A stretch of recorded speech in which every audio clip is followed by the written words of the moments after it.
اب یہ تو اور بھی ضروری ہو گیا ہے پاس ہونا تاکہ ہمیں جنت مل سکے۔ پاس کے لیے اللہ تعالیٰ نے انبیاء کا ایک طویل سلسلہ چلایا جو ہمیں قدم قدم پر بتاتا اور رہنمائی کرتا ہے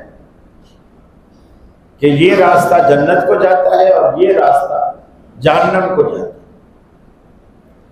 تاکہ بندہ قیامت والے دن یہ نہ کہہ سکے کہ یا اللہ مجھے تو پتہ ہی نہیں۔ حالانکہ اللہ نے جو عقل سلیم دی ہے بندے کو، پڑھا لکھا ہونا الگ بات، جو اللہ نے عقل سلیم دی یہ خود اللہ کی طرف سے عطا کرتا اتنا بڑا پیمانہ ہے کھوٹے اور کھرے کو پرکھنے کا، جانچنے کا، اتنا بڑا معیار ہے کہ ہم اللہ کا جتنا شکر ادا کریں کم ہے۔ اس لیے کہ دنیا کے معاملے میں ہم بالکل اتنے نہ بھی پڑھے لکھے ہوں، دکاندار ان کو ڈیلنگ اتنی اچھی آتی ہے، کوئی پڑھے لکھے نہیں ہوتے، بلکہ دکانداری اس کو ابا نے کرائی اس لیے دی ہے کہ وہ پڑھتا نہیں، نکما، لیکن جب دکان پہ بٹھا دیا اپنی دکان پہ وہ ایسا ماہر ہو گیا، پڑھے لکھے اس کے آگے بکیاں مارتے ہیں اور جو چیز نہیں بکتی اسے بیچ کے آتا ہے۔ اللہ تعالیٰ نے نبیوں کو جو بھیجا ہے انہوں نے یقین مانیے ایسے لوگوں کو گر سکھائے ہیں جنت میں جانے کے گر، جو پڑھے لکھے نہیں تھے، تعلیم کے نام سے بھی واقف نہیں تھے، نہ مدرسہ جانتے تھے نہ اسکول جانتے تھے، بعض تو ایسے تھے نہ معاشرے میں ان کی کوئی حیثیت تھی، نہ ان کے پلے پیسہ تھا۔ آج کل بھی تقریباً یہی حال ہے، مدرسے میں وہی بچے ڈالے جاتے ہیں جو کالجوں کی فیس ادا نہیں کر سکتے، یونیورسٹیوں کی مہنگی فیس ادا نہیں کر سکتے، اور بچہ بھی وہی ڈالا جاتا ہے مدرسے میں جو اور کوئی کام نہیں کر سکتا، ڈاکٹر نہیں بن سکا، انجینئر نہیں بن سکا، اتنے مارکس نہیں آئے، پڑھتا ہی نہیں تھا، نکالا۔ کچھ کاریگر کے پاس 2-4 دن بٹھائے تو اس نے بھی بھگا دیا، بولے یہ اوزار توڑتا ہے، خراب کرتا ہے۔ کسی کی دکان پہ کھڑا کر دیا تو 2 دن بعد اس نے بھی نکال دیا، بولے گلے سے پیسے چراتا ہے۔ اب مدرسے میں ڈال، اب جو کر رہے ہیں یہی کرتا ہے، چاہے مسجد کے گلے سے پیسے نکالے، کہیں سے نکالے، ہماری برابر سے۔ پھر لوگ یہ بھی اعتراض کرتے ہیں یار مدارس والے ہمیں کچھ دے نہیں رہے، یعنی ہم مدارس کا تعاون کرتے ہیں لیکن اس کے اگینسٹ میں مدرسے والے ہمیں کچھ دے نہیں رہے، ہمیں ثمرہ نظر نہیں آ رہا۔ بعض یہ بھی اعتراض کرتے ہیں کہ آج تک اتنی صدیاں گزر گئی، کسی مدرسے نے امام بخاری پیدا کیا، کسی مدرسے نے پھر دوبارہ قائد اعظم کو پیدا کیا۔ میں یہی اعتراض کرتا ہوں کہ جن یونیورسٹیوں میں، جن کالجوں میں لاکھوں روپے تم لگاتے، ذرا فیسیں تو ہو کہ رباب فیسیں۔ یہ آپ کے پیچھے سٹی پبلک سے جا کے پوچھو تو صحیح، بچوں کا انٹرویو کم اور ماں باپ کا انٹرویو زیادہ ہوتا ہے۔ آپ کرتے کیا ہو، آپ کی انکم کیا ہے، وہ یہ ججمنٹ کرتے ہیں کہ یہ بچے کی فیس پے کر سکیں گے یا نہیں۔ ان اداروں سے پوچھو تم نے کتنے علامہ اقبال پیدا کیے، تم نے کتنے قائد اعظم پیدا کیے، تم نے کتنے ہادی اور غالب پیدا کیے۔ یہ اعتراض دینی اداروں پر، اب رہی دینی اداروں کی بات کہ دینی ادارے وہ پروڈکٹ آپ کو اس لیے فراہم نہیں کر سکتے کہ آپ جو خام مال مدرسے میں ڈال رہے ہو وہ کیا ہے؟ بخاری ایسے تو پیدا نہیں ہوگا نا. جس بچے کا آپ نے سوچ رکھا ہے نا کہ میرے 6 بچوں میں یہ سب سے ذہین ترین بچہ ہے، وہ بچہ آپ مدرسے، پھر آپ رزلٹ مانگے مدرسے سے. دین کو ہم نے ایسی سطحی چیز سمجھ لیا ہے. حالانکہ یقین مانیے ڈاکٹری سے انجینئرنگ سے جنت نہیں ملنے کی، لیکن یہ جو آپ چٹائیوں پہ بیٹھے ہیں اس سے جنت ضرور ملے گی. یہ جنت ضرور ملے گی، بشرط کہ آپ تہیہ کر لیں کہ آپ نے پاس ہونا ہے، اور پاس ہونے کے لیے مجھے کچھ بھی کرنا پڑے نہ کروں. راتوں کو بچے نہیں کرتے، راتوں کو جاگتے، ماں باپ ڈانٹ کے کہتے ہیں بیٹا سو جا بہت ٹائم ہو گیا، رات کے 2 بج رہے تو ابھی تک بیٹا پڑھ رہا ہے، سو جا. جب جس کو جنت میں جانے کا جذبہ ہوتا ہے، ماں باپ سوئے ہوئے ہوتے ہیں، وہ بچہ اذانوں سے پہلے اٹھتا ہے، وضو کرتا ہے، مصلی بچھاتا ہے، خاموشی سے اللہ کی جناب میں کھڑا ہوتا ہے. یہ جو وقت ہے، جو قبولیت کا وقت ہوتا ہے کہ بندہ جو رب سے مانگے اللہ اسے دے دیتا ہے، وہ یہ وقت ہے اذانوں سے پہلے کا وقت، جس میں خاموشی، سناٹا، اندھیرا، کوئی آپ کو نہ دیکھے لیکن وہ دیکھ رہا، کسی کو پتہ نہ ہو کہ آج آپ نے تہجد پڑھی لیکن اس کو پتہ ہے. آپ اپنا دکھڑا اس کے آگے ایک مرتبہ رکھیں، اور یہ نماز اس کا بہترین وسیلہ اور ذریعہ ہے جنت میں جانے، کیونکہ اس میں ایسی ادائیں ہیں. قیام ایک ادا ہے، رکوع ایک ادا ہے، سجدہ ایک ادا ہے، 2 زانوں بیٹھ کر اس کے آگے درود و سلام پڑھنا، پھر پہلے اتحیات پڑھنا، اس کی تمام تسبیحات، پھر سلام سے پہلے اللہ سے مانگتے رہنا، دعائیں کرنا، پھر سلام پھیرنا، پھر اللہ اکبر کہہ کر استغفر اللہ کہنا. حالانکہ عموماً میں نے پچھلے جمعے بھی آپ سے عرض کیا تھا، لوگ سمجھتے ہیں کہ استغفر اللہ تو گناہ کے کام پہ کیا جاتا ہے. ہم نے تو نماز پڑھی ہے، پھر استغفر اللہ کہنے کی کیا ضرورت؟ یہ رسول اللہ صلی اللہ علیہ وسلم کی سنت ہے. اس کا مطلب یہ تھا اللہ ہم نے اپنے طور پر تجھے راضی کرنے کی، تیری بندگی کا جو بھی ہم سے توفیق ہمیں ہو سکتی تھی حق ادا کرنے کی کوشش کی ہے.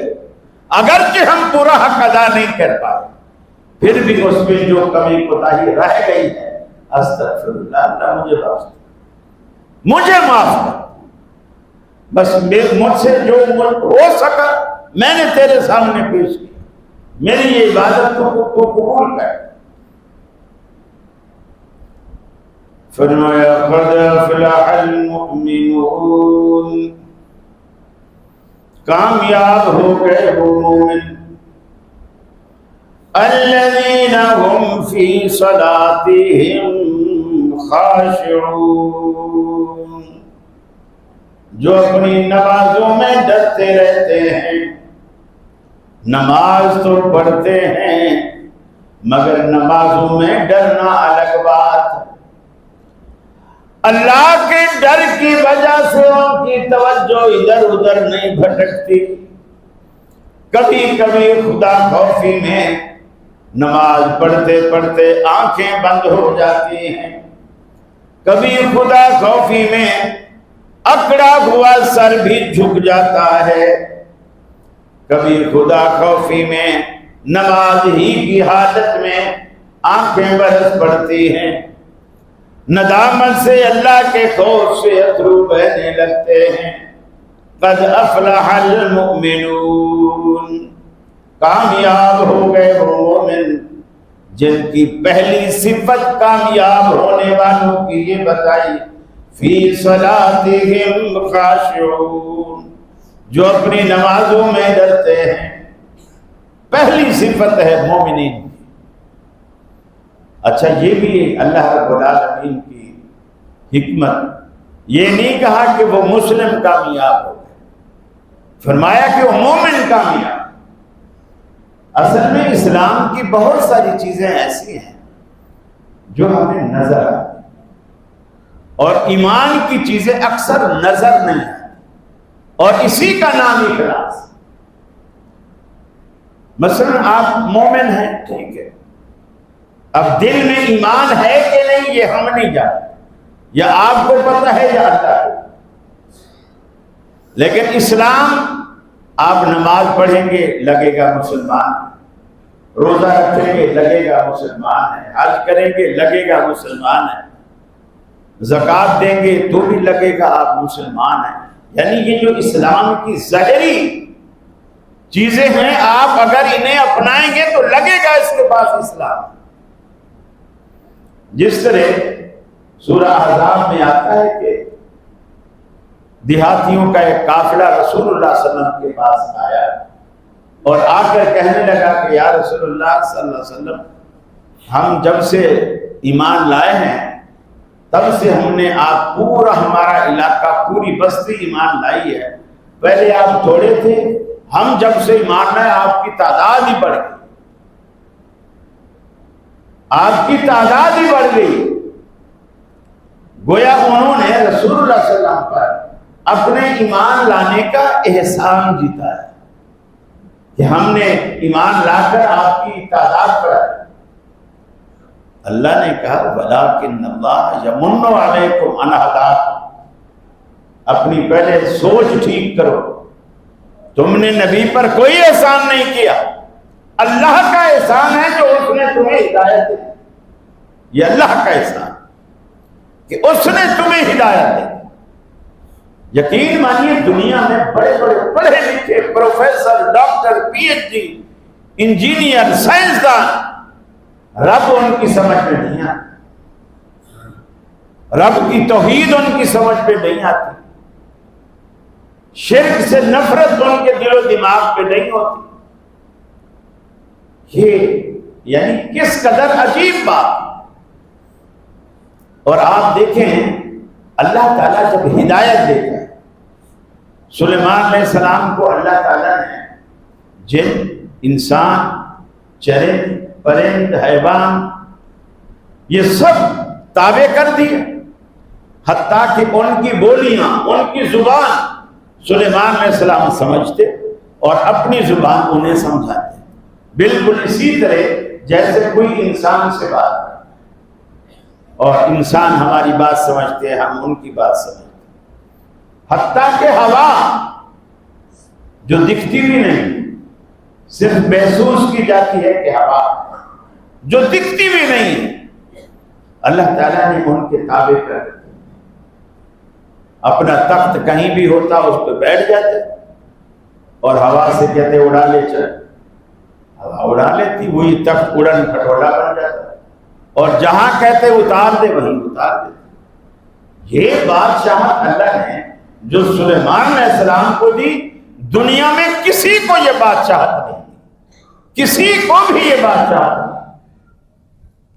لیکن صبح جو ان کا ایک طریقہ کار تھا، سارے جو ان کے قافلے کے لشکر کے لوگ ہوتے، اس میں پرندے بھی ہوتے، انسان بھی ہوتے، جن بھی ہوتے، ان کی حاضری لگا۔ جب حاضری لگانے کا وقت آیا تو دیکھا کہ اس میں ہدہد نہیں ہے، جو ہدہد پرندہ ہے وہ نہیں ہے۔ یہ ہدہد جسے آپ پنجابی میں ترکان پکھی کہتے ہیں، لکڑیوں کو چونچ سے کاٹتا ہے، سوراخ کرتا ہے، اسی میں اپنا گھر بناتا ہے، اوپر چوٹی ہوتی ہے۔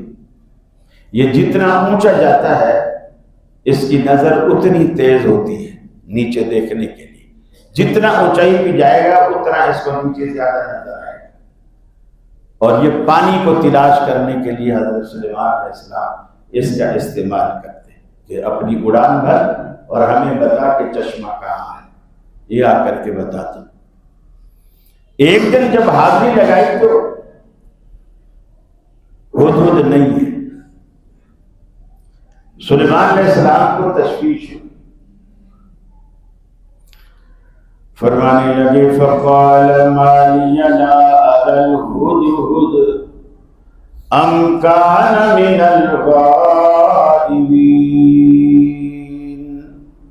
مجھے کیا ہو گیا کہ آج ہدہد نظر نہیں آ رہا، میری آنکھوں کا کوئی قصور ہے یا ہدہد کا کوئی قصور ہے جو غیر حاضر ہے، مجھے کیوں نظر نہیں آ رہا؟ اور خود سزا تجویز کرتے ہیں اگر اپنی غیر حاضری کا معقول عذر پیش کیا تو ہم معاف کر دیں گے، اور اگر کوئی معقول عذر پیش نہ کیا تو اولا اذبحنہ، ہم اسے ذبح کر دیں گے، یعنی سزائے موت دیں گے، مار دیں گے۔ قرآن کہتا ہے تھوڑی ہی دیر گزری تھی، فَمَكَثَ غَيْرَ بَعِيدٍ، تھوڑی ہی دیر گزری تھی کہ ہدہد سلیمان علیہ السلام کی دربار میں آ گیا۔ سلیمان علیہ السلام میرے معاملے میں جلدی نہ کرو، میں آپ کے پاس ایک سچی خبر لایا ہوں، مجھے تاخیر بھی اسی لیے ہو گئی کہ میں ایک ایسا منظر دیکھتا رہا جو منظر دیکھنا نہیں چاہیے تھا۔ فقال احط بما لم تحط به وجئتك من سبأ بنبأ یقین، میں آپ کو ایسی خبر دینے والا ہوں، میں بتاؤں گا تو آپ کو پتہ چلے گا، میں نہ بتاؤں تو آپ اس سے ناواقف۔ ہدہد کا بھی یہ عقیدہ ہے کہ پیغمبر بھی اپنی طرف سے غیب نہیں جانتا، پیغمبر کو بتایا جائے تو وہ جانتا ہے، نہ بتایا جائے تو وہ بھی نہیں جانتا۔ اب یہ ہدہد کے دماغ میں یہ بات کس نے بٹھا دی؟ اللہ نے۔ آگے فرمایا اے سلیمان علیہ السلام، انی وجدت امرأة تملکهم وأوتیت من کل شیء، میں نے ایک ایسی قوم کو پایا جن کی سربراہ عورت ہے، جن کی سربراہ عورت ہے، اور وہ سربراہ سمیت پوری کی پوری قوم کیا کرتی ہے؟ یسجدون للشمس من دون اللہ، ساری قوم اللہ رب العالمین کے آگے سجدہ ریز ہونے کے بجائے سورج کو سجدہ کرتی ہے۔ وہ ان کی ملکہ سبا بھی پوری کی پوری قوم سورج کے پجاری ہیں اللہ کو چھوڑ کر۔ ہدہد کے دماغ میں یہ بات کس نے بٹھا دی؟ اللہ نے۔ ہدایت اس کی طرف سے ہوتی ہے، وہ نواز دے تو پرندوں کو نواز دے، وہ نہ نوازے تو بڑے بڑے پڑھے لکھے اسکالر مزاروں اور قبروں پہ ماتھے رگڑ رہے ہوتے ہیں۔ آپ کا ایک سابقہ وزیر اعظم بھی بیوی سمیت چوکھٹ پہ گرا، کتنی دیر تک سجدے میں پڑا، کتنی دیر تک سجدے میں پڑا۔ اور میں حیران ہوتا ہوں کتنے اہل حدیث تھے جو پھر بھی اس کی تعویلیں کرتے کہ نہیں، ان کا یہ مطلب نہیں تھا، وہ عبادت مقصد نہیں تھا، وہ عزت کرتے۔ آپ عزت میں بھی کسی کو سجدہ نہیں کر سکتے، تعظیم میں بھی سجدہ نہیں کر سکتے۔ نماز کی کوئی حالت آپ غیر کے سامنے نہیں کر سکتے۔ یہ جو یوں کر کے کھڑے ہوتے ہیں یہ بھی آپ اللہ کے سوا کسی کیا کہیں. اسی لیے ہم تلاوت کرتے وقت بچوں کو ہم یہ ہاتھ چھڑوا دیتے ہیں. ہمارے بچے یہ نہیں کرتے، حنفیوں بھی کرتے ہیں. ہم کہتے ہیں نماز کی کوئی شکل غیر اللہ کے آگے نہیں، اللہ کے آگے ہو. رکوع نہیں کر سکتے کسی کی، اس طرح بالکل ساکت جامد جیسے نماز میں اللہ کے آگے کھڑے ہوتے ہیں. جیسے اسکول میں اسمبلی ہوتی ہے تو اٹینشن کھڑے ہو جاتے ہیں، ہاتھ کا ایک دم، نہ دائیں دیکھو نہ بائیں دیکھو. یہ ہوئی نماز والی کیفیت ہے جو آپ قومیں میں کر رہے ہیں. نماز کی کوئی حالت آپ غیر کے سامنے نہیں کر. الحمدللہ اللہ تعالیٰ نے جو دین کی صحیح سمجھ اہل حدیث مسلک کو عطا کی ہے دنیا میں کسی کو نہیں. اور یہ تو دشمن بھی مانتے. کئی کلب اغیار کے ہیں، وہ کہتے ہیں کہ یار ایک بات تو ہمیں ماننی پڑے گی، اہل حدیث شرک نہیں کرتے، اہل حدیث بدعت نہیں کرتے. اور یہی تو سب سے بڑی گمراہی کا اسباب ہے، شرک اور بدعت. اس لیے کہ دونوں چیزیں عمل کو برباد کرنے والی.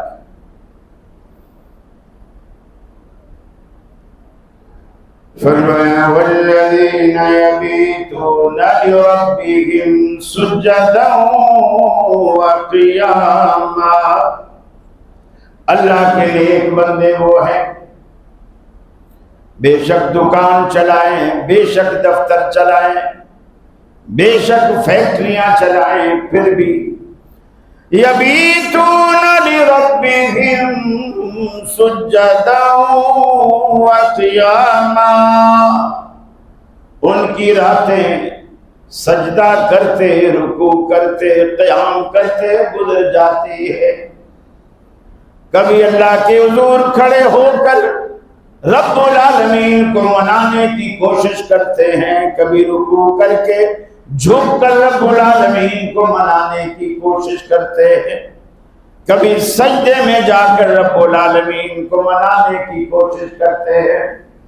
لیکن ان چیزوں کا طریقہ کون سا اختیار کیا جائے گا؟ جب رکوع بھی ایک رکعت کے اندر ہم ایک کرتے ہیں، قیام بھی ایک کرتے ہیں، تو سجدے کیوں دو کرتے ہیں؟ کسی عالم سے پوچھیے، اپنے مسلک والے سے پوچھیے. جب قیام ایک ہے، ایک ہی رکعت کے اندر رکوع بھی ایک ہے، سجدے کیوں دو ہیں؟ سجدہ بھی ایک ہوتا تو کون سی ہے کی بات تھی؟ میرے بھائیوں، ہو سکتا ہے دین ہماری عقل اور مرضی کے تابع ہوتا، ہم شاید ایسا کر گزرتے.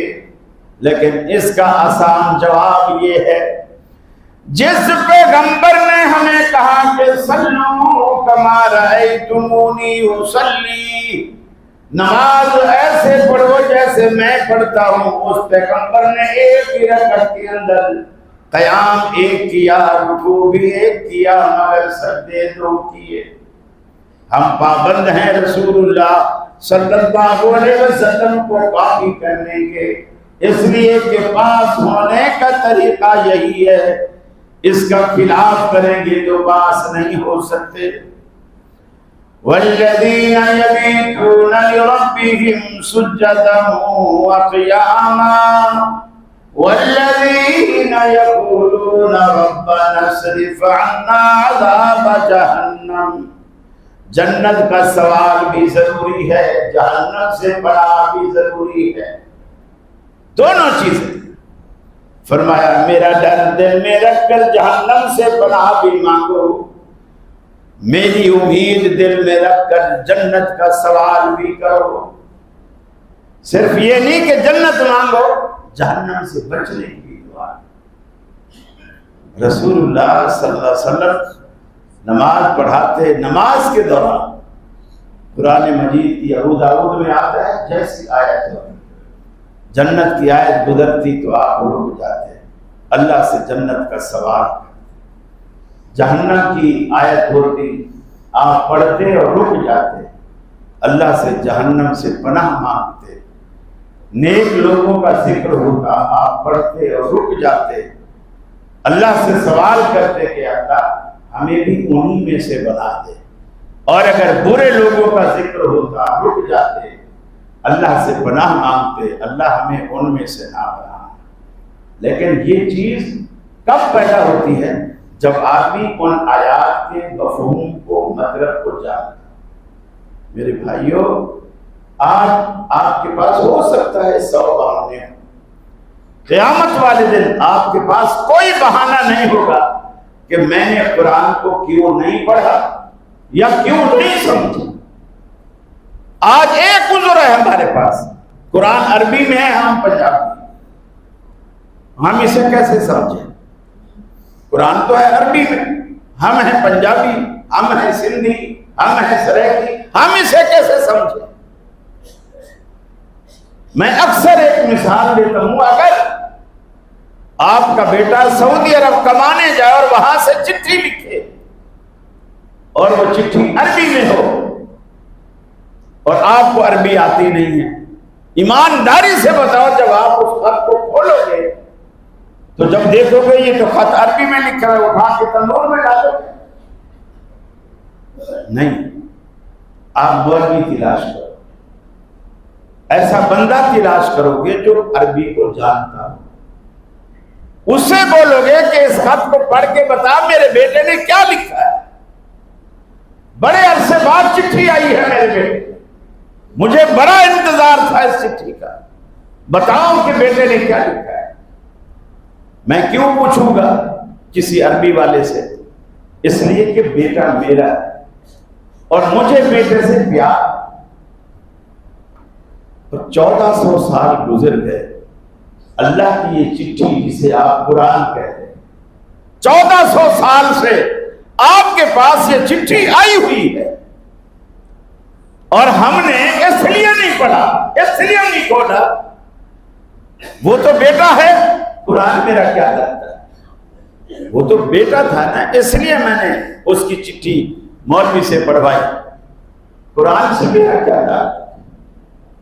میرے بھائیوں، یہ تعلق کا پتہ تب چلے گا جب ایک طرف جہنم دہکتی ہوگی اور ایک طرف جنت کی پھلواری نظر آئے گی، تب پتہ چلے گا قرآن کیا چیز ہے۔ اللہ کے رسول فرماتے ہیں یاتی یوم القیامت شفیعا، قیامت والے دن قرآن سفارشی بن کر آئے، سفارشی، بلکہ دو کوئی بڑی صورتیں نہیں، سورہ ملک زیادہ بڑی نہیں، 30 آیات پر مشتمل ہے، اور ایک سورہ بقرہ، یہ بڑی صورت۔ اللہ کے رسول نے فرمایا اگر کوئی شخص ان دو صورتوں پر دوام اختیار کرتا ہے، سورہ بقرہ پر، سورہ ملک پر، یہ دو صورتیں پڑھتا رہتا ہے، قیامت والے دن اللہ تعالیٰ ان کو کوئی شکل دے گا، وجود دے گا، اور یہ اللہ کے سامنے آ کے اللہ سے جھگڑے گی۔ اللہ سے بھی کوئی جھگڑا کر سکتا ہے، لیکن یہ اللہ کا اپنا کلام ہے، اپنا کلام تو اللہ سے بات کر سکتا ہے، اللہ سے جھگڑے گا۔ کیوں جھگڑے گا؟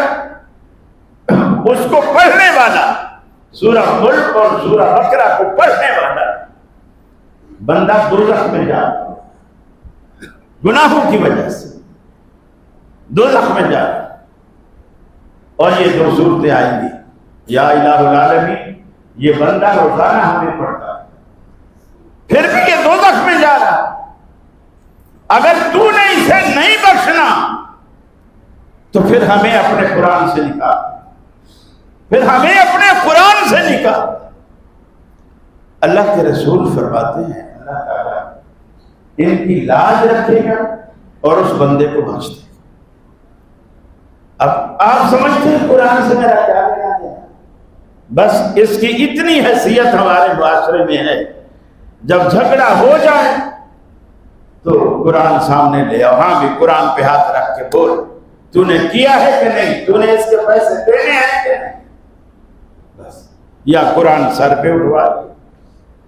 اب ہماری حیثیت ہمارے معاشرے میں اللہ کے اس عظیم کلام کی حیثیت یہی رہے۔ مسلمانوں، اس جہالت سے باہر آئے، اس جہالت سے باہر آئے۔ اللہ نے یقین مانیے جنت کے 8 دروازے رکھے، جہنم کے 7 ہیں، جنت کے 8 ہیں۔ حالانکہ جنت میں لوگ کم جائیں گے، دوزخ میں زیادہ جائیں گے، تو دروازے تو دوزخ کے زیادہ ہونے چاہیے نا۔ جب جنت میں کم جائیں گے تو جنت کے 2 دروازے بھی کافی ہیں، لیکن اللہ نے جہنم سے بھی زیادہ رکھے۔ کیوں؟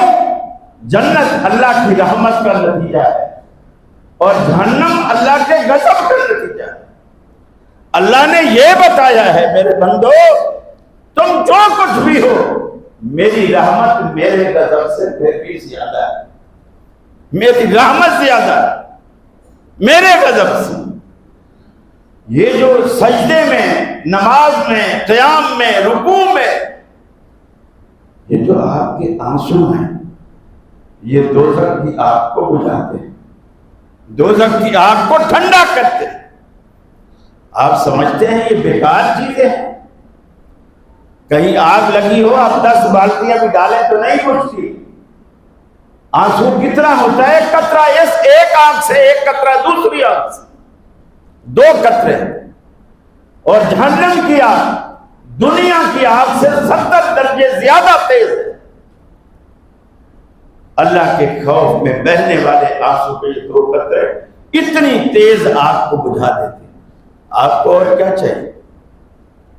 لیکن یہ جو خوبیاں میں بتا رہا، وضو سے گناہ جھڑ جاتے ہیں، نماز سے گناہ جھڑتے ہیں، 5 وقت جو نہاتا ہو دن میں، آپ نے فرمایا اس کے جسم پر میل کا کوئی اثر نہیں رہتا۔ اسی طرح جو 5 وقت مسجد میں حاضری دیتا ہے نماز کے لیے، اس کے جسم پر گناہ کا کوئی اثر باقی نہیں رہتا۔ یہ جو اللہ تعالیٰ نے فائدے رکھے ہیں وضو میں، نماز میں، روزے میں، حج میں، عمرے میں، قربانی میں، زکوٰۃ میں، خیرات صدقات میں، تسبیحات میں، ذکر اذکار میں، اللہ کے نام پر کچھ بانٹنے میں، یہ جو فائدے اللہ نے رکھے ہیں صرف اسی عمل میں فائدے ہیں جو عمل رسول اللہ صلی اللہ علیہ وسلم کی سنت کے مطابق۔ اگر نماز نہ ہوئی سنت کے مطابق، بے شک نماز ہے، کوئی فائدہ نہیں، حج کا کوئی فائدہ نہیں، زکوٰۃ کا کوئی فائدہ نہیں۔ جہالت ہمارے معاشرے میں اس قدر ہے، ساری زندگی بازاروں پہ گزر گئی۔ بڑی بوڑھیاں جب حج پہ جاتی ہیں نا، حج پہ جاتی ہے، ان کو پتہ ہی نہیں ہوتا یہ حج ہے۔ پیسے ساری زندگی پیسے اکٹھے کرتے رہتے ہیں، کرتے رہتے ہیں، زکوٰۃ بھی نہیں دیتی اس پیسوں پہ۔ کیوں؟ میں نے حج کے لیے رکھی۔ بھلا وہ زکوٰۃ نہ دینے سے وہ پیسہ حرام ہو گیا، آپ حرام مال سے حج کرنے جائیں گی، آپ کو ملے گا کیا؟ پھر ذہن اس قدر گندا ہے، وہ جو مزاروں پہ جا جا کے جب بیت اللہ کے سامنے بیٹھتی ہیں، برابر والی سے پوچھ رہی ہوتی ہے، بہن یہ تو بتا، یہ کس پیر کا مزار ہے؟ یہ کس پیر کا مزار ہے؟ ساری زندگی مزاروں پہ گھومتے رہے، اب یہ سمجھ رہی ہے کہ یہ کسی بڑے پیر کا مزار ہے۔ جس کے ذہن میں یہ ہے کہ اندر کوئی پیر دفن ہے، یہ اس کا مزار ہے، اسے حج سے کیا خاک حاصل ہو، کیا ثواب ملے گا اور کیا بخشش ہو؟ وہ بلکہ اور گناہ چڑھا کے آگے، اور جو سال بھر کی یا زندگی بھر کی جمع پونجی تھی وہ بھی لٹا کے آگے، کچھ بھی نہ ملا۔ فرمایا اطیعوا اللہ واطیعوا الرسول ولا تبطلوا اعمالکم، اللہ کی اطاعت کرو، اس کے رسول کی اطاعت کرو، ان کا خلاف کر کے اپنے عملوں کو برباد نہ کرو۔ جب بھی تم اللہ اور اس کے رسول کے حکم کے خلاف کوئی عمل کرو گے، تمہارے عمل برباد ہو جائیں گے۔ کتنی بھی نیک اور خوبصورت تم نے کام کیے ہوں گے، سنت سے مخالفت ان کاموں کو برباد کر دیتی ہے۔ اللہ قرآن میں کہتا ہے الذین ضل سعیہم فی الحیاۃ الدنیا، ان کی ساری نیکیاں دنیا کی زندگی میں برباد ہو جاتی ہیں۔ وہم یحسبون انہم یحسنون صنعا، اور وہ اپنے تئیں یہ گمان کرتے رہتے ہیں ہم تو اچھا کر رہے ہیں۔ اللہ کہتا ہے وہ سوچ رہے ہم اچھا کر رہے ہیں، ہم ان کی نیکیاں دنیا میں برباد کر چکے ہوتے ہیں۔ دنیا میں بربادی کا مطلب کیا ہے؟ جب آخرت میں اللہ رب العالمین کی عدالت میں آتے ہیں، ان کے بیگ خالی ہوتے ہیں، نہ اس میں روزہ، نہ اس میں نماز، نہ اس میں حج، نہ اس میں زکوٰۃ، سارے بیگ خالی ہیں، اور اللہ کے دربار میں نیکیوں کے سوا کچھ چلنے والا نہیں۔ یہ آخرت کی کرنسی ہے، اور نیکیاں بھی کھری کھوٹی نہیں، یہ ذہن میں رکھیے گا۔ اور کھری نیکی وہی ہے جو سنت کے مطابق ہے، اور کھوٹی وہ ہے جو سنت کے خلاف، چاہے 10 مفتیوں کے فتوے کے مطابق ہو، چاہے 4 امام کے فتوے کے مطابق ہو، اگر کوئی 10 امام اور بھی ہوں تو چاہے اس کے مطابق ہو، اگر آمنہ کے لال کے فتوے کے خلاف ہے وہ کھوٹا سننا ہے۔ یہ جرأت اہل حدیث کے سوا کوئی نہیں کر سکے۔ میرے بھائیوں، ہم تقریباً ہر جمعے آپ کو ایک ہی دعوت دیتے ہیں، ایک ہی دعوت دیتے ہیں کہ دین سمجھو اصل ہے کیا۔ اور دیکھیے اللہ کے رسول نے کیا فرمایا، من صلی صلاتنا واستقبل قبلتنا فاکل ذبیحتنا فذلک المسلم۔ آپ نے فرمایا مسلم ہی وہ ہے من صلی صلاتنا، یہ نہیں فرمایا من صلی صلاتنا جس نے نماز پڑھی، نہیں یہ نہیں کہا، جس نے قبلے کی طرف رخ کیا یہ نہیں کہا، جس نے ذبیحہ کھایا وہ نہیں کہا۔ تینوں باتیں کیا فرمائی؟ من صلی صلاتنا، جس نے وہ نماز پڑھی جو ہم پڑھتے ہیں، ہمارے والی نماز، واستقبل قبلتنا، اس نے رخ اس قبلے کی طرف کیا جس قبلے کی طرف میرا رخ، فاکل ذبیحتنا، اس نے اس ذبیحے کو کھایا جس کو ہم تکبیر پڑھ کر دیا۔ اگر اس نے یہ تینوں چیزیں کر لی ہیں فذلک المسلم، پھر وہ مسلمان ہے۔ میرے بھائیوں، دین آسان ہے اگر نطق رسالت سے سمجھیں گے، اگر مفتیوں کے پاس جائیں گے تو پھر دین جیسی مشکل چیز کوئی نہیں۔ اللہ سے دعا ہے اللہ رب العالمین ہمیں ہر شر سے محفوظ فرمائے اور اپنے نبی کا اسوہ نصیب فرمائے، اور ہمیں یہ توفیق دے کہ ہم دین کو رسول اللہ صلی اللہ علیہ وسلم کی زندگی سے حاصل کرنے کی کوشش کریں۔ وآخر دعوانا ان الحمد للہ رب العالمین۔